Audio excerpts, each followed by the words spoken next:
하나님, 저에게는 이런 능력이 있잖아요. 제가 하나님께 이런 가치가 있잖아요. 그러니까 제가 하나님께 드리는 이 헌신과 사랑을 하나님의 사랑으로 다시 돌려주세요. 라는 마음으로 하나님께 다가간다는 거예요. 근데 그게 겉으로는 좋아 보이지만 그 내면에는 하나님을 도구로 이용하는 거예요. 하나님을 주님으로 섬기는 게 아니에요. 그런데 내가 가진 모든 것을 전부 다 잃어버려서 내가 할 수 있는 것이 아무것도 없구나. 내가 사람을 위해서, 하나님을 위해서, 세상에서 아무런 가치가 없구나 라고 느낄 때 아무도 우리를 거들떠보지 않아요. 그런데 그때 하나님은 여전히 우리 옆에 계신다는 거죠. 그리고 우리는 그제서야 비로소 하나님이 우리를 사랑하신다는 것을 깨닫게 돼요. 안녕하세요. 어린 양을 따르는 어린 양 미양교회의 개굴입니다. 안녕하세요. 어린 양을 따르는 어린 양 토끼입니다. 오늘은 예레미야 18번째 시간이고요. 9장 3절부터 11절까지 서로 속이는 이스라엘이라는 제목으로 함께 이야기해 보겠습니다. 토끼님 오늘 어떤 이야기 준비하셨나요? 오늘 본문은 계속해서 하나님의 슬픈 감정을 전달하고 있어요. 하나님은 사랑하지 않고 거래하는, 그래서 하나님을 공감하지 못하는 이스라엘 백성을 보고 슬퍼하세요. 예레미야 9장 6절에 서로 속고 속이는 일을 되풀이하면서 기만 가운데 살기 때문에 아무도 나를 알려고 하지 않는다라고 나와 있어요. 결론적으로 하나님은 우리가 정말 사랑하기만을 원하세요. 그렇다면 성경에서 말하는 사랑은 무엇일까요?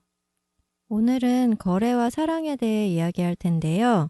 제가 거래와 사랑에 대해 이해를 돕기 위해 오늘 설교 본문을 읽어볼게요. 마태복음은 첫째 계명 하나님 사랑과 둘째 계명 이웃 사랑을 같다고 말한다. 어떻게 하나님 사랑과 이웃 사랑이 같은 것일까? 마태복음 22장 36절에서 40절에 선생님, 율법 가운데 어느 계명이 중요합니까? 예수께서 그에게 말씀하셨다. 내 마음을 다하고 내 목숨을 다하고 내 뜻을 다하여 주 너의 하나님을 사랑하여라 하였으니 이것이 가장 중요하고 으뜸 가는 계명이다. 둘째 계명도 이것과 같은데 내 이웃을 내 몸과 같이 사랑하여라 한 것이다. 이 두 계명에 온 율법과 예언서의 본 뜻이 달려 있다. 사람이 거래 사고방식을 가지면 공감을 할 수 없고 반대로 사람이 공감 사고방식을 가지면 거래를 할 수 없다. 왜냐하면 거래는 사람을 보지 않는다. 사람을 봐도 사람을 사람 취급하지 않는다. 사람을 있는 그대로 보지 않고 나에게 유익을 주는지만 본다. 사람뿐만 아니라 모든 대상을 그렇게 본다. 그래서 거래에는 공감이 전혀 없다. 반대로 공감은 사람만 본다. 극단적으로 예를 들면 옷을 벗겨서 사회적 지위나 재정 상태도 안 보고 사지도 없애서 외모도 안 보고 얼굴도 지워서 표정과 말소리도 안 듣고 정확하게 뇌 그 자체만에 집중한다. 무엇을 보는지, 어떻게 느끼는지, 왜 그렇게 느끼는지 생각하며 순수한 인격에 관심을 둔다. 자연 만물과 하나님까지도 그렇게 본다. 그러니 유익을 생각할 겨를이 없다. 이렇게 거래와 공감은 배타적이다. 여기서 개구리님이 거래와 사랑을 반대되는 개념으로 설명을 했어요. 개구리님 설교에 비춰보면 사랑은 서로 간의 관계 맺음과 비슷한 개념인 것 같아요. 개구리님이 거래와 사랑에 대해 한 번 더 말씀해 주실래요? 저는 그렇게 생각해요. 거래와 공감은 사람이 가지고 있는 기본적인 사고 체계, 사고 방식의 가장 밑바닥에 있는 원리 중에 하나라고 생각해요. 거래 사고방식을 가진 사람과 공감, 사랑의 사고방식을 가진 사람, 이 두 사람으로 분류되는데 이 두 사람의 사고방식과 사고체계와 생각을 이끌어 나가는 방식이 완전히 다르다고 생각해요. 네. 거래 사고방식은 어떻게 하면 나에게 더 많은 유익을 얻을 수 있을까라는 데 고민을 하고요. 그래서 사람, 자연, 하나님까지도 이것이 나에게 무슨 의미가 있고 무슨 가치가 있고 나에게 어떤 유익을 주는지를 생각한다는 거예요. 그래서 그 대상이 어떤 존재인지, 어떤 감정을 갖는지, 무엇을 원하는지, 무엇을 싫어하는지 그 사람들, 그 존재들, 그 하나님께 관심을 갖기 위해서 그 하나님이 무엇을 원하는지 알려고 관심 갖는 것이 아니라 그 관심을 갖는 것을 통해서 그들의 감정과 그들의 필요를 알아서 그거를 이용해서 나에게 어떤 유익을 만들어낼 수 있을까? 여기에 관심을 갖는다는 거예요. 네.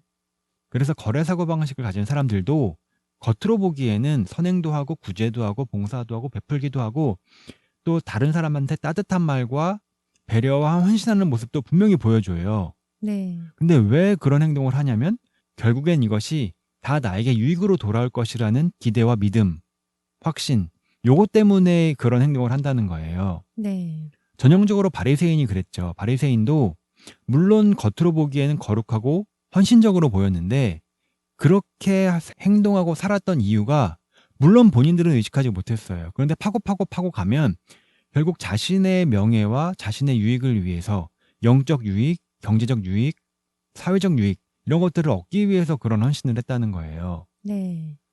그래서 예수님이 바리새인을 그렇게 비판했던 거고 그런 비판을 듣기 싫었기 때문에 그리고 예수님이 자신의 유익을 훼손했기 때문에 그것이 너무 못 견디게 싫어서 예수님을 죽이게 되는 거고요. 네. 근데 공감하고 사랑하는 사람들은 좀 달라요.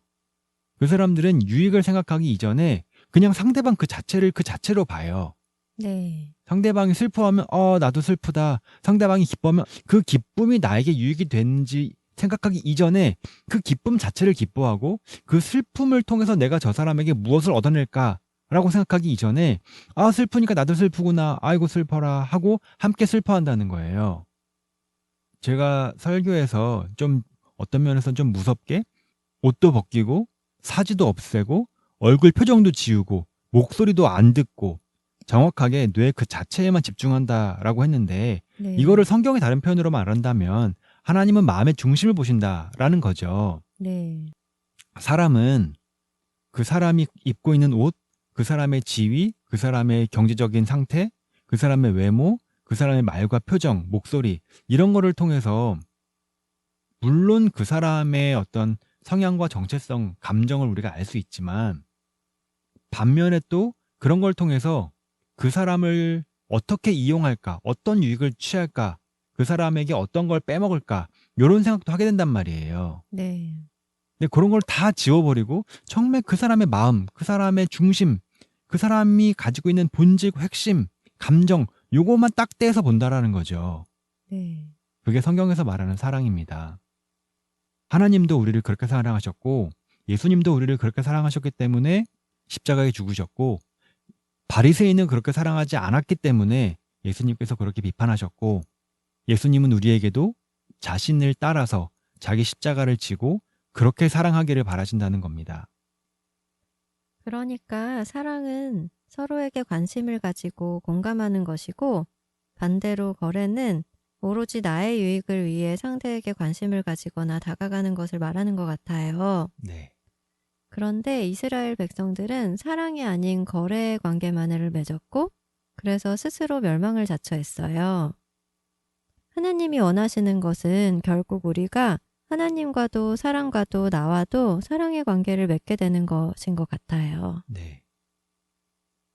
이번 본문도 지난 본문에서 마찬가지로 하나님의 슬픈 감정, 하나님이 울며 탄식하는 내용이 많이 나와요. 그래서 9장 10절에 보면은 나는 산들을 보고 울며 탄식합니다. 광야의 초원을 바라보고 슬픈 노래를 읊겠습니다. 라고 말하면서 계속해서 슬픈 감정을 전달하거든요. 네. 그런데 지난 본문에서는 그 슬픔의 원인이 우상숭배에 있었어요. 네. 그런데 이번 본문에서는 좀 달라요. 이번 본문에서는 하나님이 왜 슬프시냐? 9장 3절에 내 백성이라는 것들은 화를 당기듯 혀를 놀려 거짓을 일삼는다. 4절에 친척끼리 서로 거침없이 사기를 치고 이웃끼리 서로 비방하며 돌아다니니 5절에 누구나 이렇게 자기 이웃을 속이며 서로 진실을 말하지 않고 있다. 6절에 서로 속고 속이는 일을 되풀이하며 기만 가운데 살고 있기 때문에 또 8절에 내 백성의 혀는 독이 묻은 화살이다. 입에서 나오는 말은 거짓말뿐이다. 이렇게 계속해서 하나님은 사람 사이에 일어나는 속임, 거짓말 이것 때문에 슬프다고 말씀하고 계세요. 네. 근데 왜 하나님이 이 속임을 가지고 이렇게 이야기를 하냐? 뭐 거짓말 나쁜 건 다 알지만 거짓말 때문에 하나님이 그렇게 울면서 탄식할 만큼 괴로워하시는 거냐? 단순히 그러면 우리도 거짓말 한 번 하면은 하나님이 이렇게 괴로워하시고 우리를 그렇게 정죄하실 거냐? 오늘 본문에서 비판하는 부분은 단순한 거짓말 이런 게 아니라는 거예요. 네. 이 속임은 결국 거래의 본질이라는 겁니다. 네. 거래의 실력은 속임의 기술로 결정되거든요. 거래에서 속임의 방식은 크게 두 가지예요. 자신이 제공하는 가치를 과장해서 늘리거나 혹은 자신이 제공할 수 있는 가치를 과장해서 줄이거나 이렇게 해가지고 어떻게든 상대방으로부터 많은 유익을 뽑아내도록 하는 것. 이것이 거래의 기술이고 거래의 기술에는 언제나 내 것을 과장해서 늘리거나 내 것을 과장해서 줄이는 그런 속임의 과정이 언제나 필요해요. 네. 그래서 장사할 때 이런 얘기 하잖아요. 이거 진짜 귀한 거야. 특별히 너한테만 파는 거야. 다른 데서는 이거 못 사. 얼마나 중요한 건데 이거. 그러니까 여기서 꼭 사야 돼. 라고 장사를 하거나 또 반대로 나 지금 10,000원밖에 없어. 이거 10,000원의 물건 줘. 안 그러면 나 그냥 갈 거야. 나 돈도 없어서 못 사. 이렇게 해가지고 흥정을 한단 말이에요. 네. 따라서 본문이 속임을 비판하는 이유는 단순히 거짓말을 비판하는 것이 아니라 거래의 사고방식 전체를 비판하는 거예요. 네. 단순히 착하게 살자는 공익광고가 아니라 이러한 거래 사고방식은 사회의 신뢰의 관계를 깨고 신뢰가 깨질 사회는 결국 폭력으로 찢어질 수밖에 없는 거예요. 그래서 9장 3절에 진실은 없고 그들의 폭력만이 이 땅에서 판을 친다라고 하나님께서 말씀하십니다. 네. 이렇게 모든 사람이 모든 사람을 잠재적 사기꾼으로 보는 세상은 개인의 마음도 사회 시스템도 순식간에 황폐가 됩니다. 이는 단지 이스라엘 민족의 멸망을 넘어서 민족 각 개인의 마음과 정서가 완전히 메말라 버리는 상태를 보여줘요. 아무도 믿을 수 없고 누구에게도 마음을 나누며 위로받고 위로할 수 없는 상태. 수많은 사람을 만나지만 그 속에서 완전히 고립되어 육체적 만족, 안정 외에는 아무것도 얻을 수 없는 정서적 고갈 상태를 상징하는 거예요. 네. 개구리님은 세상에서 이렇게 사랑 없음, 거래 이런 황폐함을 느끼신 적이 있으신가요? 있죠. 일상적으로 소소하게 여기저기서 많이 느끼는데요. 제가 느끼는 그런 정서적인 고갈, 정서적인 결핍 상태가 다른 사람들이 나를 사랑하지 않기 때문에 생기는 경우도 있고 또 때로는 제가 그 사람들을 사랑하지 않기 때문에 생기는 경우도 있거든요. 네. 정말 사랑하고 싶고 마음을 나누고 싶고 사랑받고 싶은데 막상 주변에 내가 사랑하는 사람들이 아무도 없는 거예요. 그게 단순히 사람들이 나쁘기 때문이 아니라 저에게 사랑이 없기 때문에 그런 경우도 많거든요. 네. 그래서 이 상태가 단순히 주변 사람들이 나를 사랑해주지 않아서가 아니라 내가 주변 사람들을 사랑하지 않아서 생기는 경우도 많구나라는 생각도 하고요. 네. 또 반대로 언제 정서적으로 좀 고갈되어 있구나 이런 느낌을 갖냐면은 자주 있는 일은 아닌데 가끔 문득 나한테도 좀 한량 없이 받아주는 그런 부모가 있으면 좋겠다 이런 생각을 할 때가 있거든요. 네. 왜냐면 제가 목사가 되겠다고 생각한 이후로 부모님과 관계가 멀어져서 혼자 지내게 된 지 지금 이제 15년 정도 됐는데 물론 뭐 그 전에 결혼하기도 했고 했지만 가장 입장에서 가족들을 생각하는 것과 자녀 입장에서 부모를 생각하는 것 이게 좀 다르더라고요. 네. 그래서 생각 없이 그냥 의지할 수 있는 대상이 있었으면 좋겠다 이런 생각을 할 때가 있습니다. 그러면은 정서적인 고갈을 느끼는 것 같아요. 네. 토끼님은 그런 적 있으신가요? 저는 몇 년 전까지만 해도 세상이 온통 거래로 돼 있고 사랑이 없다는 거를 잘 몰랐기도 했던 것 같아요. 네. 저에게 사랑이 없음은 알았지만 세상에 사랑이 없는 줄은 몰라서 오히려 그 간극 때문에 힘들기도 했었던 것 같아요. 세상에서 나만 사랑이 없어 이런 생각을 했겠네요. 네, 제가 좀 차갑고 사랑이 없구나 라고 생각한 적은 예전에도 많이 있었는데 예수님을 제대로 믿게 되고 나서부터 나만 사랑이 없는 게 아니구나. 모두가 똑같구나. 세상은 정말 온통 거래구나를 더 알게 된 것 같아요. 정말로 나에게 관심 있는 사람은 정말 없구나 이런 생각을 하셨겠네요. 네네, 맞아요. 그럼 다시 본문으로 돌아와서 본문에 속임과 관련된 또 다른 구절이 있어요. 예레미야 9장 6절에 서로 속고 속이는 일을 되풀이하면서 기만 가운데 살기 때문에 아무도 나를 알려고 하지 않는다. 나 주의 말이다. 라는 구절이 나와요. 네. 여기서는 사람 사이의 속임을 하나님 알기 거부와 연결시킨다는 거예요. 어떻게 사람 사이의 속임이 하나님 알기 거부와 연결될까? 이것이 이전 본문과는 다른 이번 본문 메시지의 핵심입니다. 네. 결론적으로 이 둘을 연결하는 것은 공감이에요. 사람 사이에 속임이 만연한 것도 거래사고 방식으로 인한 공감 없음 때문이고 하나님 알기 거부 역시 하나님 공감하기를 거부하는 것이라는 겁니다. 네. 많은 설교에서 하나님을 이거를 히브리어로 야다라는 얘기를 많이 들으셨을 텐데 하나님을 알미란 단순히 하나님의 말씀인 율법을 아는 것도 아니고 하나님을 창조주, 통치자, 구원자라는 것을 단순하게 인정하는 것 이상이며 하나님을 지식과 경험으로 아는 것도 모자라고 하나님의 뜻에 따라 사는 것도 부족하다는 거예요. 대부분의 이스라엘 민족은 자신이 하나님의 말씀 따라 하나님을 하나님으로 인정하며 하나님을 경험하며 하나님의 뜻대로 산다고 확신했어요. 그러나 그럼에도 불구하고 실상은 하나님을 거부했고 바리새인은 하나님을 죽이기까지 합니다. 하나님을 안다는 것은 하나님의 마음에 공감한다는 거예요. 그런데 단순히 마음 중에서도 특히 하나님의 슬픔과 고통을 느끼는 거예요. 현실에 대해 하나님과 함께 아파하고 함께 우는 것이 하나님을 공감하는 것이고 본문에서 말하는 하나님을 아는 것이에요. 네. 그래서 본문에서 하나님은 자신의 슬픈 감정을 계속해서 이야기하며 사람들이 내 마음을 몰라준다. 사람들이 나를 잘 모른다. 라고 말하고 있는 거예요. 네. 하지만 이스라엘을 비롯하여 지금까지 많은 사람들이 하나님을 안다고 하면서 현실을 긍정하고 그것이 하나님의 뜻이라고 착각하는 경우가 많았어요. 실상은 하나님은 슬퍼하시고 고통받고 계신데 말이에요. 그래서 본문에서 하나님은 사람들의 속임, 사람들끼리 서로 속이는 것을 보면서 너무 가슴이 아프셨던 거예요. 왜냐면은 속이는 이유는 결국에는 서로가 서로를 거래로 이용하고자 하는 그런 사고방식 때문이고 그런 이용하고자 하는 사고방식은 결국 똑같은 패턴으로 자신을 향해서 하나님을 향해서 다가올 것이기 때문에 결국 이스라엘 백성들은 서로 자기들끼리 속이는 똑같은 방식으로 하나님 자신까지도 속일 것이라고 생각했고 입으로는 하나님을 믿는다고 말하지만 이스라엘 마음속에서는 어떻게 하면 하나님을 조금 더 잘 이용할 수 있을까? 어떻게 하면 하나님을 거스르지 않게, 하나님 마음 불편하지 않게 하나님으로부터 조금 더 많은 것을 뽑아낼 수 있을까?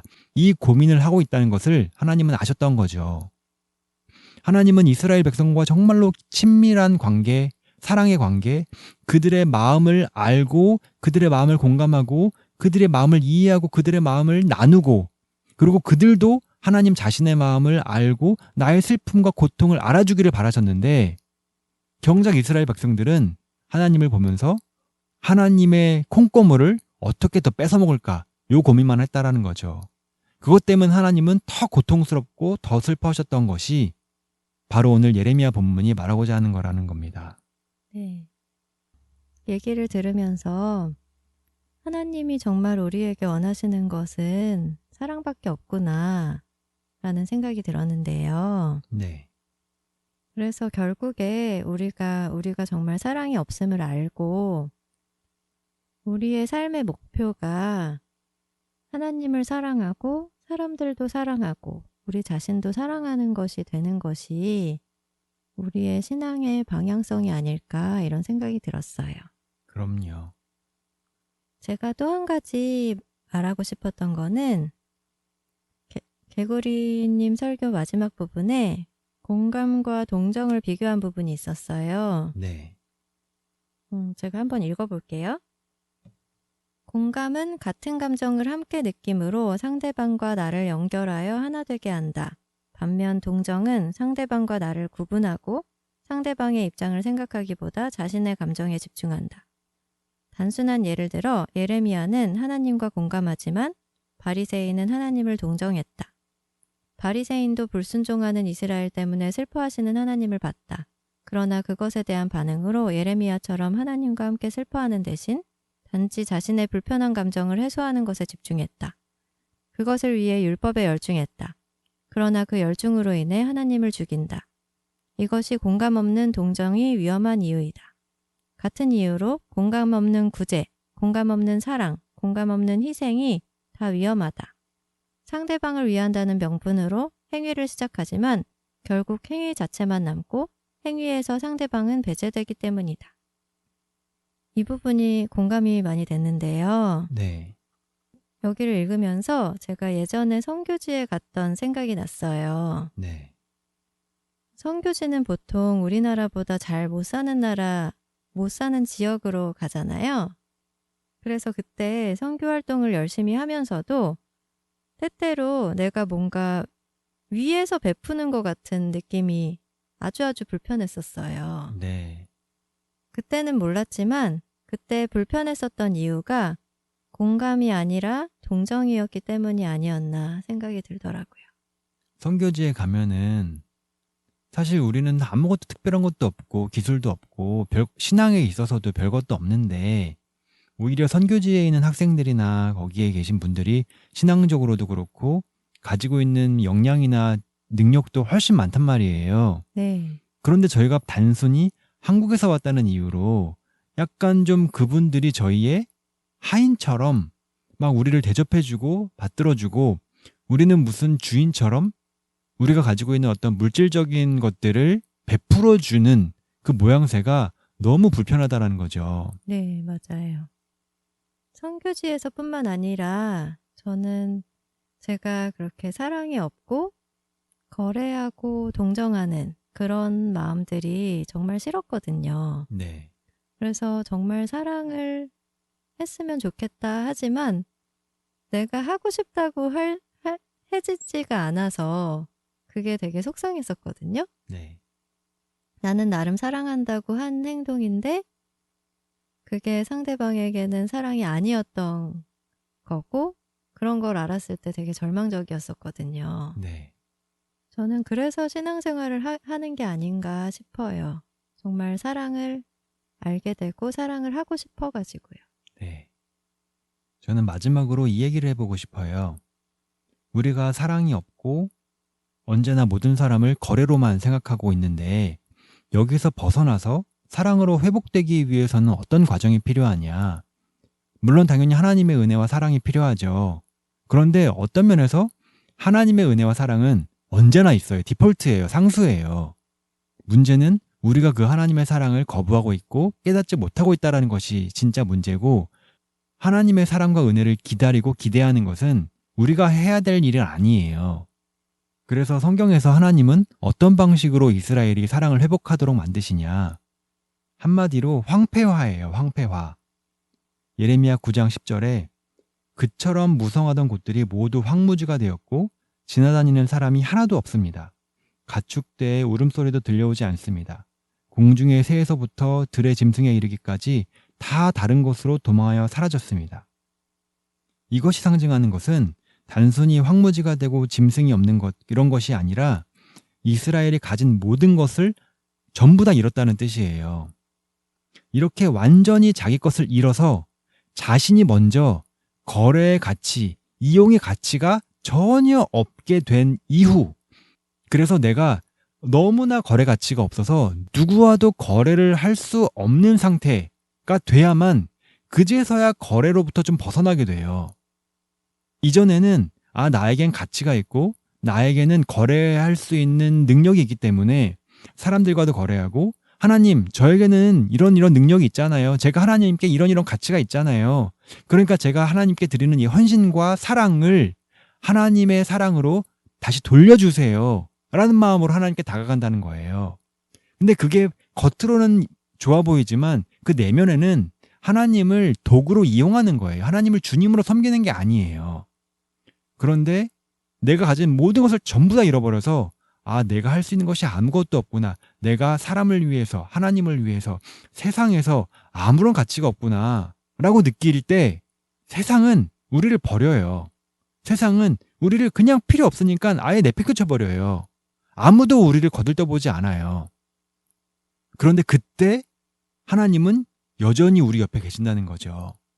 그리고 우리는 그제서야 비로소 하나님이 우리를 사랑하신다는 것을 깨닫게 돼요. 아무도 나를 사랑하지 않고 아무도 나를 이용하지 않지만, 그래서 하나님에게 나아갈 자신도 명분도 하나도 없어졌지만, 그럼에도 불구하고 하나님은 우리를 부르신다는 거예요. 하나님은 여전히 우리 곁에서 나는 너를 사랑하고 난 너가 필요하고 난 너가 좋아, 나와 함께하자 라고 부르시는 음성이, 그 전에는 하나님이 날 필요로 하시는구나, 내가 쓰기 좋은가 보다, 내가 내 역할을 톡톡히 하면 하나님이 더 좋아하셔야겠지, 그러면 하나님의 그 더 좋아하는 감정을 이용해서 내가 원하는 것을 더 빼먹어야지 라고 생각했다면은, 이제는 내가 아무 쓸모도 없는데도 하나님은 날 부르시네. 왜 날 부르시지? 하나님은 나를 통해서 이용하실 게 아무것도 없는데, 하나님은 나를 통해서 유익을 보실 게 아무것도 없는데 왜 날 부르시지? 이게 사랑이었구나. 아무것도 바라지 않고 나를 원하는 것이 사랑이었구나. 내가 하나님을 그렇게 생각했어야 되는데 그렇지 못했구나. 내가 하나님을 사랑하지 않고 하나님을 이용하고 거래했구나. 내가 정말 죄인이었구나. 나는 정말 내가 했던 고백들, 사랑의 고백들이 전부 다 진심인 줄 알았는데 그 중에 진심은 하나도 없었구나 라는 거를 깨닫게 된다는 거죠. 그리고 그제서야 하나님, 나를 이렇게 사랑해 주셔서 감사합니다. 나도 하나님을 그렇게 사랑하고 싶습니다 라는 진정한 사랑의 고백이 그때부터 시작되는 거예요. 그렇기 때문에 진정한 사랑은, 진정한 신앙은 모든 것의 박탈, 모든 것의 황폐화, 모든 것의 멸망, 모든 것을 잃음, 가진 것이 하나도 없음, 하나도 기능이 없음, 하나도 가치가 없음이 될 때, 그제서야 비로소 사랑을 깨닫게 되는 거예요. 그 전에 깨달은 사랑은 어떤 면에서 가짜예요. 그래서 하나님이 이스라엘을 바벨론의 포로가 되어서 완전히 멸망시키는 거예요. 그리고 하나님이 이스라엘을 광야에서 40년 동안 뺑뺑 돌리시는 거예요. 하나님이 이스라엘을 미워하셔서 너네 이렇게 죄 많이 지었지? 고생 좀 해봐라. 죄의 값을 치러라 라고 하시는 게 아니라, 그 황폐화된 상태, 광야 상태를 통해서 진정한 사랑이 뭔지를 배우게 되는 거예요. 다르게 말하면 광야가 아닌 이상, 황폐화가 안 된 이상 그 사람은 사랑을 몰라요. 그래서 하나님은 정말 우리를 사랑하시기 때문에, 하나님은 정말 이스라엘을 사랑하시기 때문에 이스라엘을 광야로 내모셨고, 이스라엘을 바벨론 포로로 내모셨고, 우리를 완전한 가치 없음으로 내모실 거예요. 우리를 완전한 멸망으로 내모실 거예요. 그래서 우리가 정말 사랑을 깨닫고 하나님을 사랑할 수 있도록, 그리고 하나님의 사랑이 얼마나 큰지를 알 수 있도록. 그래서 사랑을 알게 되면, 거래로부터 벗어나면, 거래일 때는 언제나 전전긍긍해요. 사람들이 날 속일까봐, 내가 다른 사람에게 이용당할까봐. 그런데 사랑으로 회복되면, 거래에서 벗어나면 그런 불안함이 사라져요. 물론 완전히 사라지는 건 아니지만 차츰 사라져요. 그리고 사랑으로 충만함이 채워져요. 이게 하나님이 우리에게 원하시는 인생이고, 이게 바른 신앙이라고 저는 생각합니다. 맞아요. 저도 꼭 그런 사랑을 알고 하게 됐으면 좋겠어요. 그럼 오늘 방송은 이렇게 마치겠습니다. 방송을 들으시고 궁금한 점 있으시면은 언제나 요 메일로 보내주시면은 저희가 잘 읽고 답해드리도록 하겠습니다. 그럼 저는 어린 양을 따르는 어린 양 미양교회 개구리였습니다. 어린 양을 따르는 어린 양 미양교회 토끼였습니다. 안녕히 계세요. 안녕히